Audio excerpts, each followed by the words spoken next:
പത്തനംതിട്ട വെട്ടിപ്പുറം സർക്കാർ L P സ്കൂളിൽ കുട്ടികളുടെ കലാകായിക പ്രവർത്തനങ്ങൾക്കായി ഉപയോഗിക്കുന്ന പഴയ സ്കൂൾ കെട്ടിടം പൊളിക്കാനുള്ള നീക്കത്തിനെതിരെ PTA. പുതിയ കെട്ടിടം നിർമ്മിക്കാനായി പഴയ കെട്ടിടത്തിന്റെ ഫിറ്റ്നസ് റദ്ദാക്കുകയായിരുന്നുവെന്നാണ് ആരോപണം.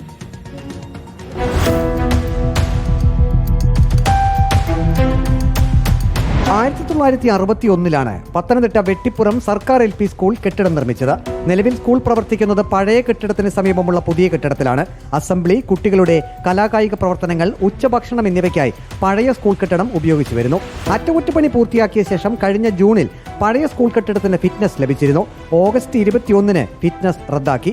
BRCക്കായി കെട്ടിടം പണിയുന്നതിന് സർക്കാർ 78 ലക്ഷം രൂപ അനുവദിച്ചിട്ടുണ്ട്.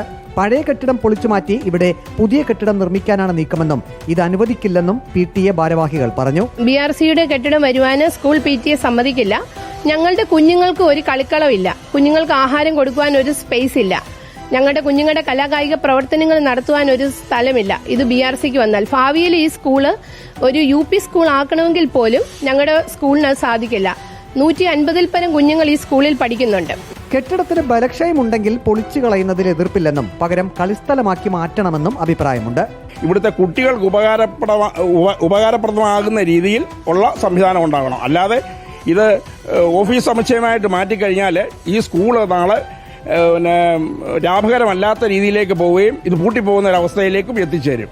നഗരസഭയിൽ ഏറ്റവും കൂടുതൽ കുട്ടികൾ പഠിക്കുന്ന സ്കൂളാണ് വെട്ടിപ്പുറം സർക്കാർ LP സ്കൂൾ. 175 കുട്ടികളാണ് ഇവിടെയുള്ളത്. സ്കൂൾ കെട്ടിടം പൊളിക്കുന്നത് സംബന്ധിച്ച് നഗരസഭാ കൗൺസിൽ യോഗം കൂടി തീരുമാനമെടുക്കുമെന്ന് ഭരണസമിതി അറിയിച്ചു. റിപ്പോർട്ടർ, പത്തനംതിട്ട.